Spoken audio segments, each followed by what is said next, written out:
Look, a package from a ready-to-eat meal in the trash can. To think a wife would slack off when it comes to cooking. While saying this, my mother-in-law held up the empty package from a ready-to-eat meal I had eaten last night. Those who sneak into homes using stolen keys and rummage through trash cans should not be the ones to talk. Being a mother of twins, I at least want the freedom to choose my own meals. Moreover, my mother-in-law's talent for ignoring others is exceptional. That's right. I should take a leaf out of her book. Watch and see. I will definitely shut her up. My name is Abby. Lately, at 35, I frequently dream of my young son and daughter each having a wedding at the same time. Moreover, at different venues. Even if they are twins, I always wake up thinking that managing two weddings at once is impossible. Every time I wake from these mysterious sleep talks, my husband worries, so he suggested, "How about an exorcism? It's not like it's an ominous dream. Besides, I have already slain a beast." The story begins before the children were born. After dating for 3 years, I got pregnant with Kevin's child, and finally, he proposed. "You're late." I laughingly complained as we realized our dream of a child and marriage, savoring our happiness. But greeting his parents was when the difficulties began.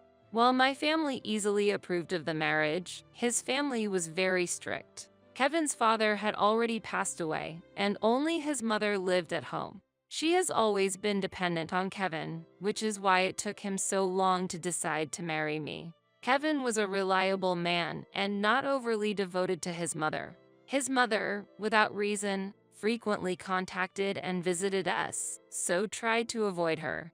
As a result, during our relationship, we never lived together, so we could escape from his mother's scrutiny. Kevin often visited my place, practically making our marriage a commuter one. But it was not a luxury. His mother loved him dearly and was overtly hostile when she first met me. An unsuitable bride is not right for Kevin. She criticized me, saying rude things like, "Is it really Kevin's child? And a flashy woman must have other men." Sorry, my family and I just have distinct facial features. Despite her opposition, Kevin decided on marriage, and we formally submitted our marriage registration. He was a trustworthy husband. However, that's when the problems began. After giving birth to twins, I struggled with childcare alone when suddenly his mother started visiting our home. How did she know our address when I never told her? Turns out she followed Kevin. Maybe she should have become a detective.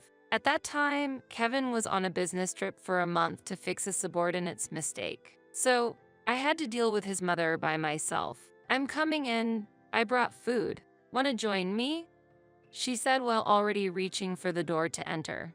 "Please wait. The room is a bit messy right now." "That's not good. I'll clean it up for you." "It's not like that. I'm tied up with childcare." "I'm sorry. I can't attend to you right now." How relieving it would be if I could say that. However, she invaded the room further before I could fully refuse. What a mess. The living room is really messy. After scrutinizing the living room, she even turned her attention to the bedroom. "This won't do. The sheets are a mess." The kids just fell asleep, so I was resting a bit. "You shouldn't slack off when you're not sick. Do your housework properly." "Yes, I'm sorry."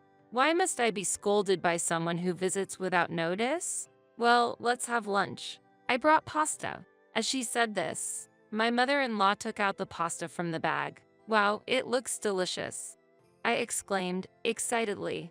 "How greedy of you." "I didn't buy one for you," said my mother-in-law. "What?"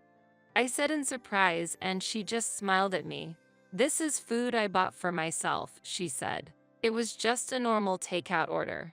In the end, my mother-in-law enjoyed the pasta alone, saying, delicious, and made me bring her tea to enjoy her lunch. The visit from my mother-in-law woke up the children who had just fallen asleep. Even when changing the children's diapers, she scolded me, saying, "I'm eating, so please be considerate." I was relieved when she went home earlier than expected that day. But the next day, and the day after, she appeared at our house again. Even when I told her, "Please go home, I'm busy with the children," she insisted, "I will help with the children. I have experience."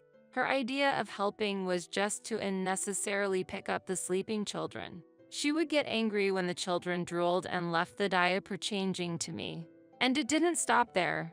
As soon as she entered the house, she would open the fridge, eat whatever was inside, check the expiration dates, and criticize the brands of condiments I used. She scattered the snacks she brought on the floor and complained, "The floor here is dirty. You should clean more thoroughly." The floor was dirty because of her.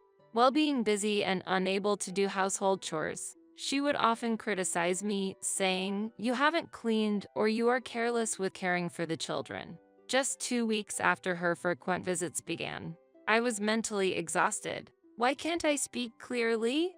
I am conveying it properly, that she's a nuisance. However, she would reply, "I'll be careful next time," but the next day she would pretend to have forgotten, saying, "Did you say something like that?" Asking her for something might be harder than teaching tricks to a bird. I received words of encouragement from my husband, who was away. "Don't think of her as my mother. You can ignore her, pretend not to be home, do whatever it takes to keep her out," he advised. Following my husband's advice, I began using the strategy of pretending not to be home the next day, and it was very effective. My mother-in-law began to leave disappointed, and peace returned to our home. Or so I thought, until the third day of using the silent treatment. An incident occurred. Fortunately, my mother-in-law didn't show up that day, so I went out relieved and had just returned from shopping. As I unlocked the door and pushed it open as usual, I heard the sound of the TV. What? Could it be that my husband has returned? Or could it be a burglar? At that moment, fear almost paralyzed me. "I've been waiting for you." My mother-in-law appeared from the living room. "Mother, why are you here?" "Because you've been avoiding me." "Good thing I had a spare key." "What?" During one of her previous visits, she apparently secretly took a spare key that was stored in a shelf at home. I regretted not noticing it earlier since I was busy with taking care of the twins. But even if I weren't busy, it might be difficult to immediately notice such abnormal behavior. But it's good that I came. It seems you can't manage without me. The room gets messy the moment I look away. "What?" "But I just cleaned yesterday." I thought the room shouldn't be as messy as she said, but when I looked around the living room, it was clearly more disordered than before I left. Clothes pulled out of the dresser were scattered on the sofa and floor. The trash can had been knocked over, a strong smell of organic waste filled the air, and there were stains from the liquid of the organic waste on the carpet. It's only natural to think, could this devilish woman have done this? Seeing me speechless with dismay, she said with a smile, "Well, I'm leaving now, but please clean up this place." Unable to get the spare key back, and lacking the energy to tidy up the room while looking after the children. It really was the worst. However, this disordered, or rather, filthy room is also bad for the children, so I continued cleaning late into the night, even at the expense of my sleep. I even considered calling the police.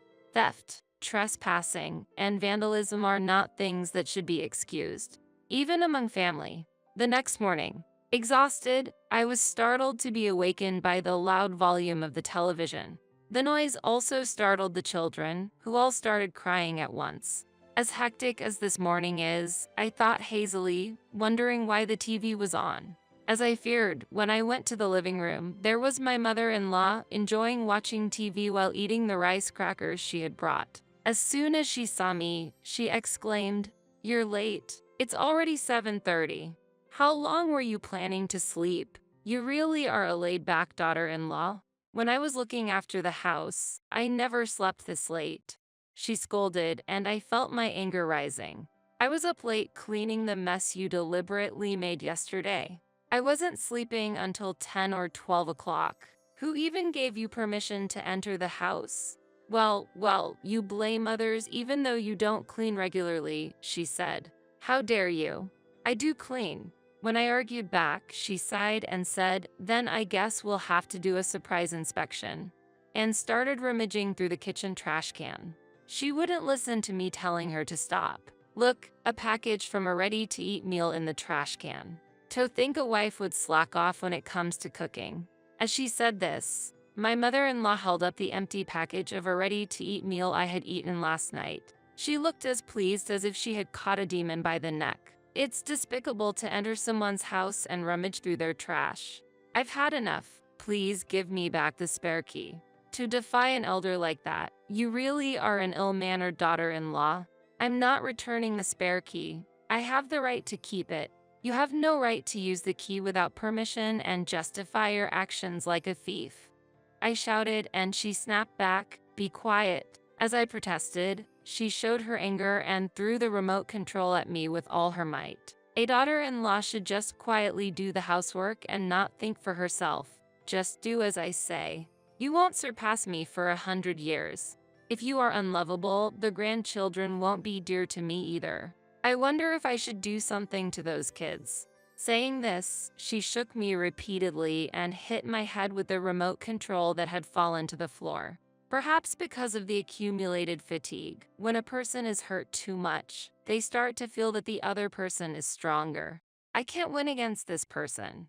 It might be easier to just obey than to feel this pain, I thought. Looking back, considering my mother-in-law's age, I might have won with a little resistance. But I am a rational human being. There's a rule that you shouldn't hit people, and I followed it. In the end, I allowed my mother-in-law to keep entering our house with the stolen spare key. When I consulted with my husband, he suggested changing the locks. However, I don't think that would stop her. She had figured out how to bypass not being at home before, and even if we changed the locks and continued to ignore her, she would, for example, ring the doorbell all day or loudly demand to be let in outside so the neighbors could hear.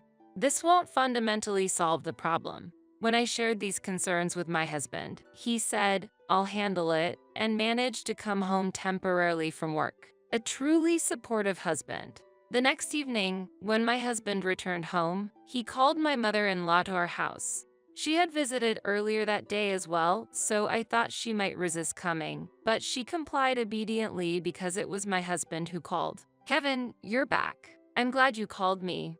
My mother-in-law was pleased. However, my husband greeted her with a stern expression. "Mom, is it true you came over uninvited and took the key?" Well, what a thing to say. Stolen sounds so harsh. I was just borrowing the key to help Abby with the housework and childcare. If you borrow it without permission, that's stealing. But I heard her say lend. Maybe Abby forgot, insisted my mother-in-law. Oh, here it starts again. Whatever I say, her usual tactic is to claim she doesn't remember. I couldn't help but snicker. At my laughter, my mother-in-law clearly showed her discomfort and glared at me. Abby hates me, so she always blames others. Such a daughter-in-law is too good for you, Kevin. You should divorce soon. I can't forgive her for deceiving my son, this unscrupulous daughter-in-law. She exploded in anger. Meanwhile, Kevin was desperately trying not to laugh. As I tried to suppress my laughter, my husband started to speak. "Mom, Abby has told you not to come over uninvited, hasn't she? I don't recall her ever saying that. And you were also told not to open the fridge or give the kids chocolate without asking, right? I don't remember any of that." That's a lie from Abby. "Okay, I understand. Mom, let's go to a nursing home." What? When you have dementia, you can't distinguish between what's yours and what's others, and you end up stealing things without realizing it.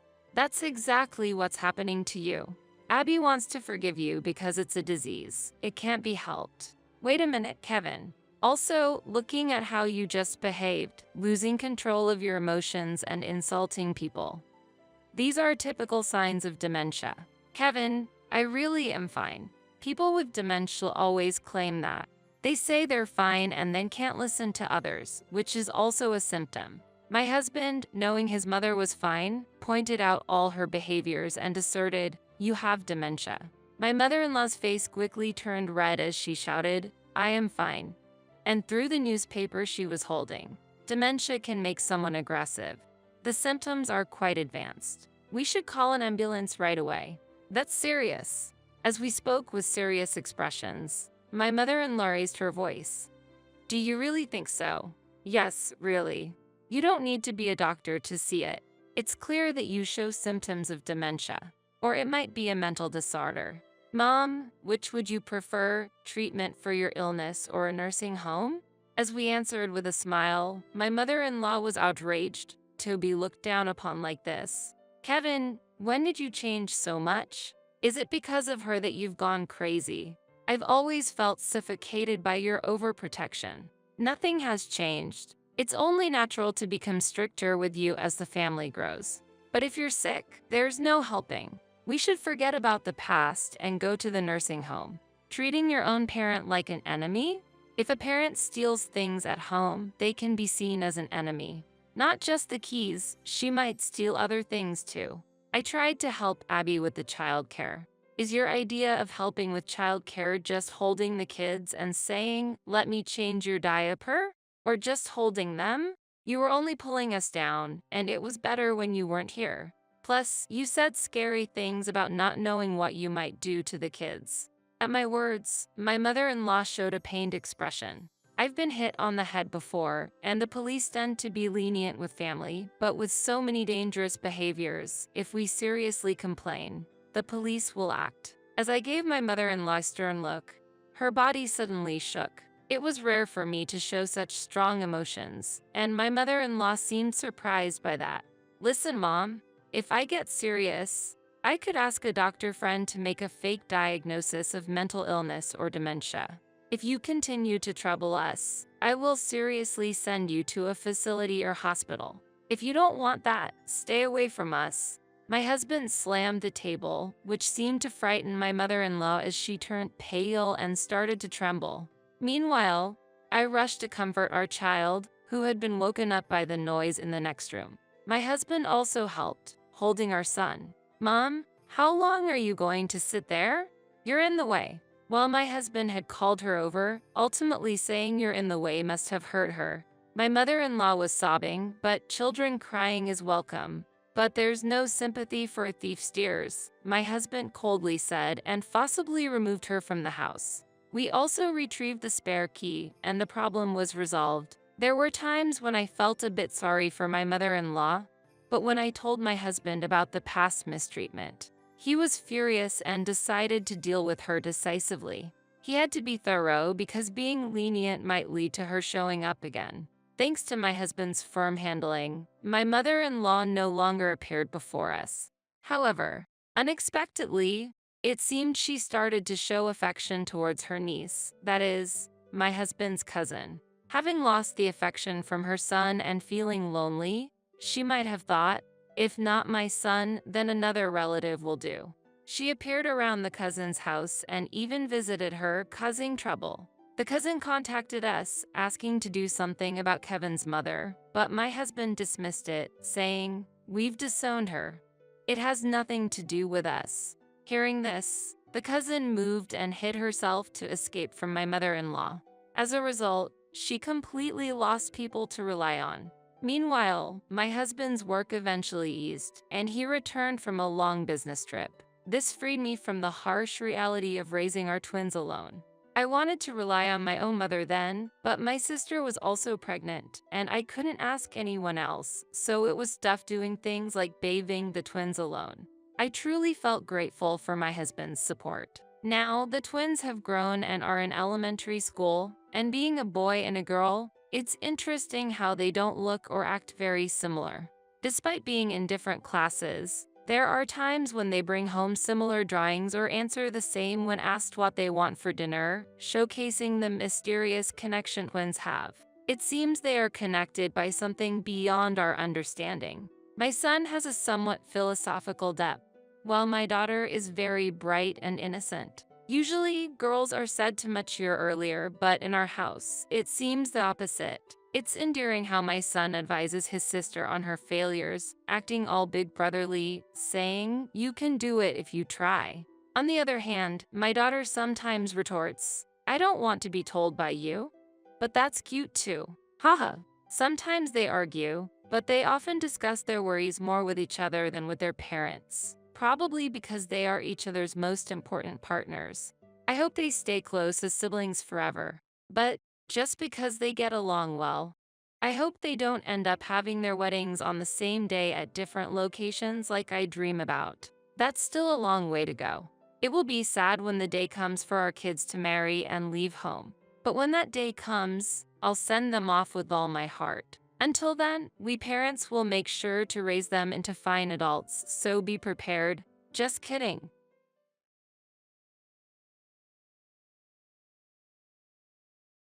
Now the house is mine. If you have any complaints, let's get a divorce. I felt giddy as Ben happily told me he had changed the house to his name shortly after my father's death. There's no way such a change of ownership could be that easy. I thought Ben might be misunderstanding something. If that's the case, I don't mind getting a divorce, but won't you regret it? Not expecting me to agree to a divorce, Ben exclaimed in surprise. What? There's no way I would regret it. Ben replied with full confidence. Will he truly not regret it? If so, I won't hold back either. If he regrets it later, it's not my concern. I laughed inwardly at Ben's naive thinking.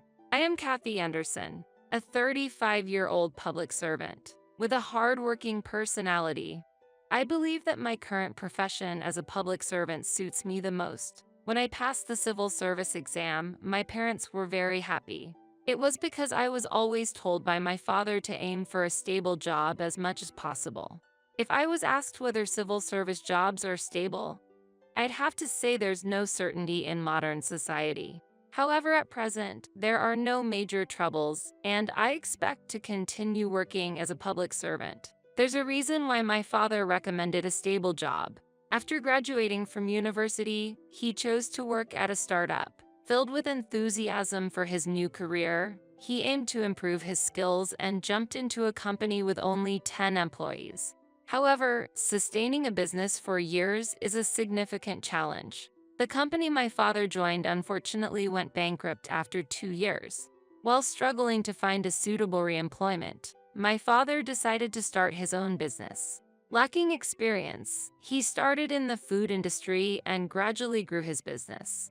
As the number of stores increased, he hired many employees and kept an eye on daily sales and profits. Since most of the stores were operated in renovated vacant houses or owned properties, there was no worry about rent. As a result, as the number of customers increased, the revenue grew, and he built a considerable fortune over 35 years.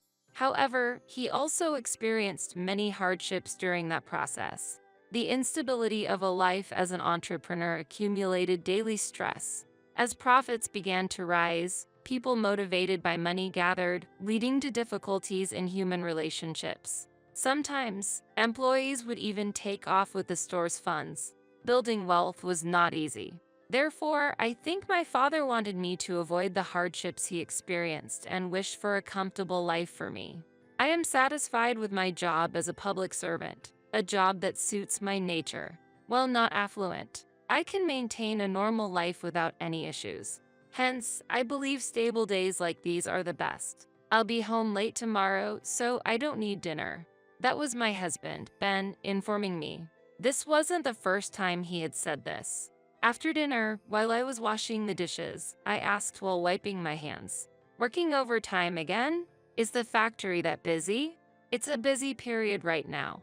Ben works in a semiconductor manufacturing plant on the assembly line. Having worked in this job for 18 years since graduating high school can be extremely challenging, considering you process parts every day for 8 hours straight. It's nothing for me, but for Ben it seems to be easier than using his brain. I can understand since semiconductors have been scarce recently. Must be tough. Yes, so I might be a bit late. Understood. Take care. Lately, it's become common for him to come home late, sometimes not returning until after midnight in the worst case. I can hardly believe he's working this late, so he's probably having a drink somewhere after work. I understand the urge to unwind with alcohol, but I feel the frequency has increased too much. However, it's difficult to say that to Ben. Telling him not to drink when he's exhausted from his daily demanding job might provoke a backlash. Fortunately, his drinking expenses are covered by his own allowance, so it's not a big issue. As I watch Ben head to the bedroom, I roll my shoulders extensively. Lately, my shoulder pain has worsened. Life with Ben is full of mismatches, and it seems like the mental stress is starting to manifest itself physically. I try to tell myself not to overthink. I met Ben during my second year of high school. He was attending a nearby boys' high school and approached me during a cultural festival.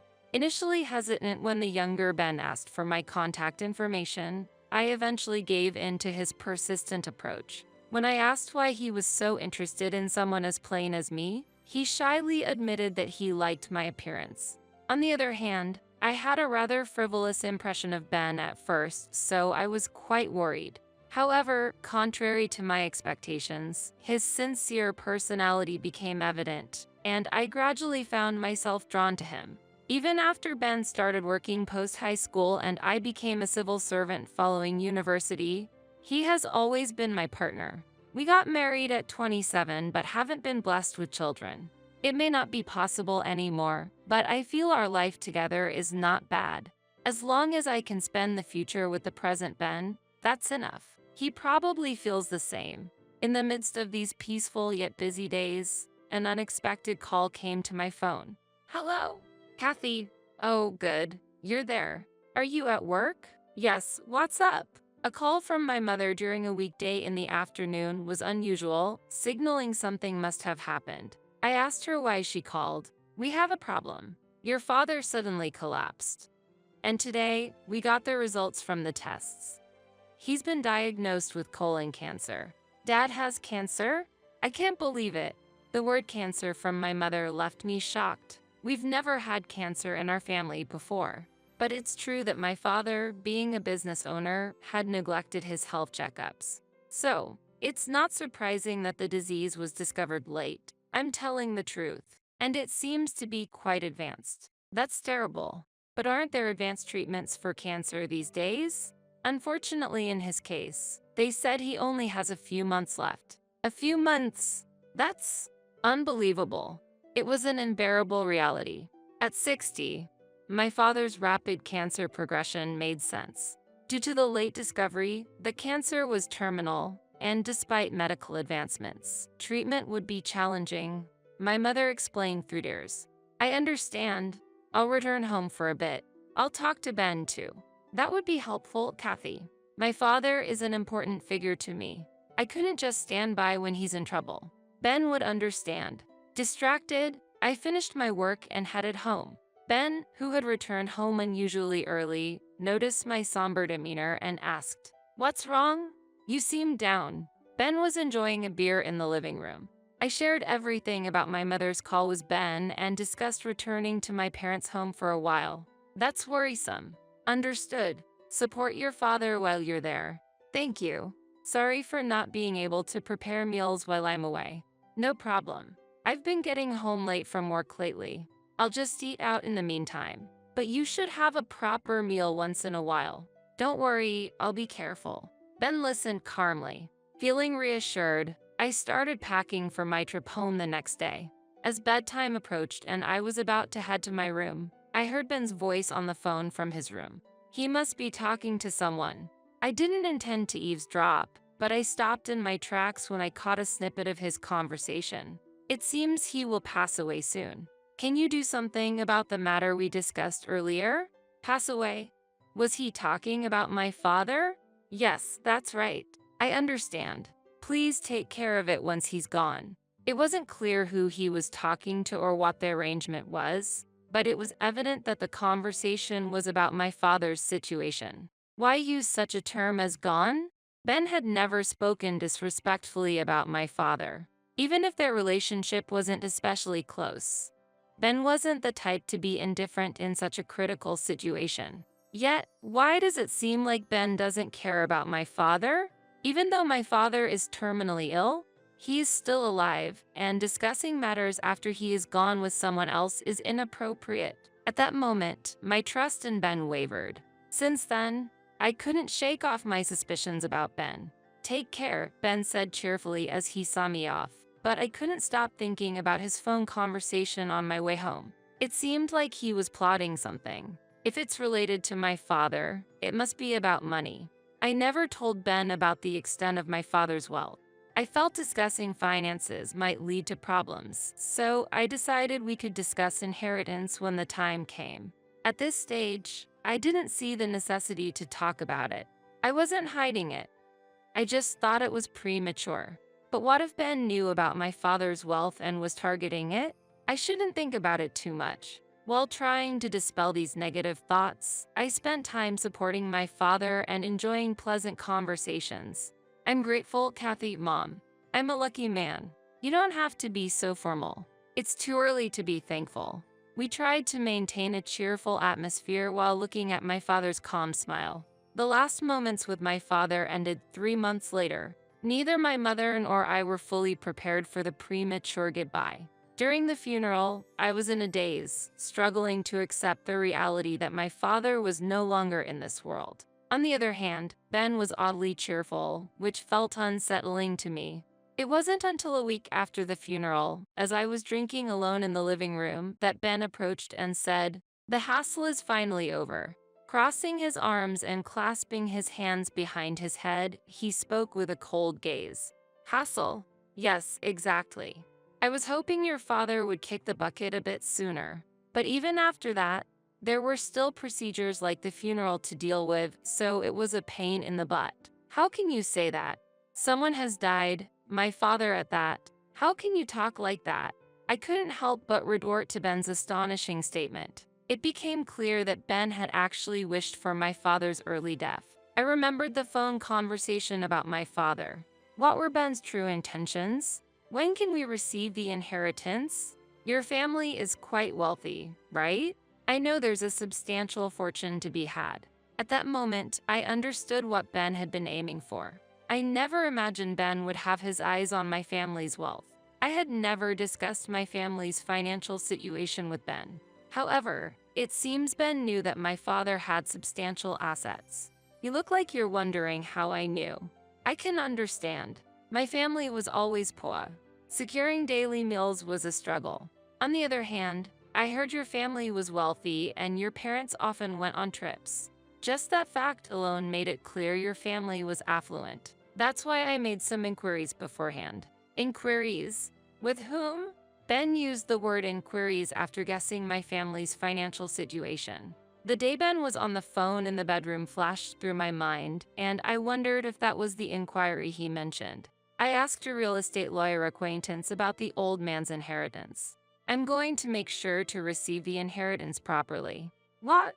I was shocked that he had discussed the inheritance with someone else without my consent, and doing so while my father was still alive. At that moment, I began to doubt whether the person in front of me was truly my husband. "You'll get a response soon. Just wait." With that, Ben returned to the bedroom. He was probably going to contact that lawyer again. I was just astonished by his unbelievable actions. Why would he investigate my family's inheritance on his own? Is there any other spouse who would do such a thing? Inheritance is a matter our family should discuss, not for Ben to get involved in. My trust in his actions wavered, and I started avoiding conversations with him. We spent some time without speaking, but the situation changed drastically a month later. Putting aside Ben's previous comments on inheritance, the estate was formally transferred to my mother and me. I inherited my father's mansion worth $2 million and felt the weight of this asset. I had no intention of moving into the mansion right away, and it seemed a waste to just leave it unused. While I was contemplating whether to turn it into a vacation home or sell it, Ben suddenly spoke to me after not having exchanged words for days. "Hey, Kathy, how are you doing?"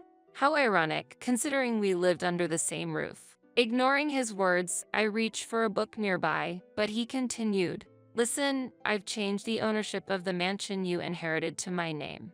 I stopped reading and stared at him in astonishment. "What are you talking about?" "Yeah, I asked that real estate lawyer to proceed with the title transfer." "You did a title transfer, really?" "Yes, really." I was speechless. Not only did he do it behind my back, I also had a problem with the lawyer involved. Now the house is mine. If you have a problem with that, we can get a divorce. And I'll be giving the house to my family. My brother has been wanting a larger house, so I want to make him happy. Just after my father's death, Ben was happily talking about changing the house to his name, and I felt dizzy. It seemed unlikely that a title transfer could be done so easily. And for his family to move in? I thought Ben might be misunderstanding something but was at a loss for words. His actions infuriated me, and I couldn't let this go. It would be better to plan and retaliate rather than confront him with words. If that's the case, I don't mind getting a divorce, but won't you regret it? Ben seemed surprised that I would accept a divorce so readily. Regret? There's no way I would. Ben replied with full confidence. Will he truly not regret it? If so, I won't hold back either. If he regrets it later, that's his problem. I smirked inwardly at Ben's naivety. I decided to use every means possible to gather information about Ben's personal life. I decided to take a vacation and inspect Ben's room while he was at work. Ben's room was a mess, with various items scattered all over the floor. There, I found something and quietly slipped it into my pocket. Next, I reached for the computer on Ben's desk and launched the messaging app. I see, this person is the real estate lawyer dealing with legal issues. The messages exchanged with James Owen were appalling. They were mostly about money. The discussions were about how to illicitly acquire funds. I sighed in surprise. It seemed pitiful that Ben was following such a person's instructions. After leaving the room, I headed to a certain location. After repeating tiring tasks, I went to confirm Ben's greed. The deeper I investigated, the more I realized what kind of person I've actually been living with. That sent a chill down my spine. After concluding the investigation about Ben and feeling completely detached, I decided to file for divorce. My marriage with Ben ended legally once the divorce papers got granted at the municipal office. It was an unexpected separation, but I no longer had any affection towards Ben, who disdained my father. The Ben I knew was nowhere to be found. The investigation revealed Ben to be an unbelievable person. After submitting the divorce papers, the house was no longer mine. In fact, the house was purchased in Ben's name from the beginning, with a mortgage taken out. I considered moving out, but Ben did not return to the house afterward. He's probably living in the mansion I inherited. He might be living comfortably now, but how long will that happiness last? I calmly thought about Ben's future. 3 days later, Ben finally appeared before me. Kathy, has the divorce already been granted? He asked anxiously as he entered through the front door. He came back suddenly and asked an impertinent question, to which I responded, "What? So, we're divorced, right?" Ben exclaimed loudly. He seemed to be in extreme distress. Yes, it was granted 3 days ago. So, we are now strangers to each other. What does that mean? Disappointment gradually appeared on Ben's face. Despite his own desire for divorce, I wished he wouldn't adopt a blaming attitude. Why would you make such a unilateral decision? Divorce, really? Unilateral? You're the one who wanted a divorce, remember? What are you talking about now? Ben fell silent at my logical response. His sudden issue with the divorce was clear to me. Kathy, please, let's start over. Otherwise, I'll. Ben knelt down, looking dejected. While feeling sorry for him, I asked, did something happen? I had a rough idea of what was going on, but decided to delve deeper. Just now, debt collectors came looking for me. I tried contacting James Owen, but he seems to have changed his phone number and I can't get through. I sent an email but got no response. It looks like I've been deceived by him. James Owen was that self-proclaimed real estate lawyer. While Ben's explanation was fragmented, I grasped the gist of the situation. It became clear what Ben had been involved in when I searched through his room. It seems you were obsessed with gambling. There were gambling receipts scattered all over your room. I also investigated your visits to the local casino. You've been going there for almost a year, right? Is that why you ran out of funds? Checking our joint bank account, I noticed gradual withdrawals that I couldn't recall, and it turned out you were also taking money from our savings. Is that why you were duped by that real estate lawyer? Exactly. Ben had been secretly spending his days gambling without my knowledge. The reason for his late returns was not due to drinking parties but because of gambling. When the inheritance from my father came up, It must have seemed like an opportunity for him. He had consulted with the so-called real estate lawyer Owen on how to get his hands on the inheritance. Yes, that's right. I know gambling is wrong, but I was deceived by that person. The grand mansion that Kathy inherited didn't become mine. I'll go bankrupt at this rate. That would be sad, right? That's why I'm asking for help. How ironic of him to propose divorce only to beg for reconciliation later. I felt contempt rather than anger for the pitiful behavior of my former partner. Has he forgotten that he secretly wished for my father's death and insulted him? I couldn't even consider that man as my ex-husband. What? What are you talking about? You're the problem, aren't you? Sympathy. I have no such feelings for you. After all, getting deceived was also due to your carelessness. The real estate inherited from my father is in my name and not subject to division. Changing its ownership without consent is impossible. Yet, you were naive enough to get deceived by James Owen, and now you come asking for help? I will never forgive you, not in a lifetime. Seeing my face filled with anger, Ben got scared. I opened the front door, leaving him aside. If you don't mind, I will move to the luxurious house I inherited from my father. As for you, try to manage your life in this house.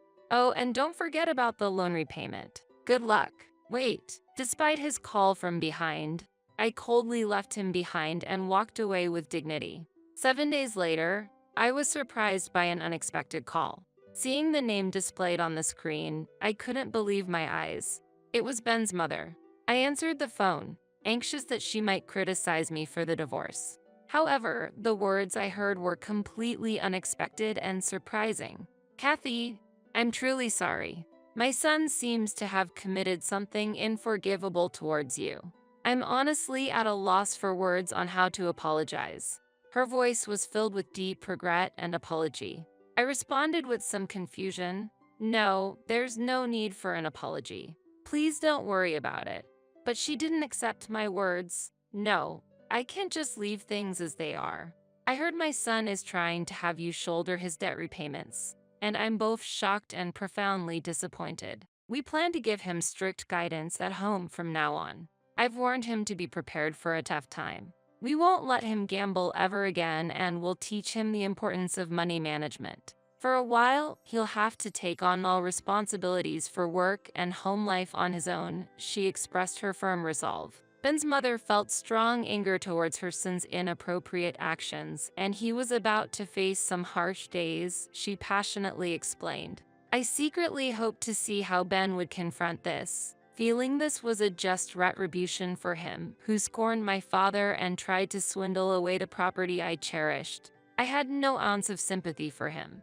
I genuinely hoped he would dedicate himself to repaying his debts. And as planned, I moved to the magnificent mansion I inherited from my father. This new home, furnished and requiring no additional purchases, filled me with a profound sense of satisfaction for the new life ahead. Although I left behind clothes and other small items at the old house, the excitement for the liberating life ahead made me unstoppable. The new residence was spacious, an extravagance for one person. Currently, I'm not keen on remarrying. However, if fate smiles at me and I meet a soulmate again, I'll invite that special person to this expansive living space. Imagining the expression on the future spouse's face as they enter this house brought a smile to mine. This hopeful anticipation is a significant light of hope for me now. And I sincerely say, thank you, Dad. This valuable house, his last gift, is more than a physical space. It's the foundation for starting a new life, a place that connects me to the past and steps into the future.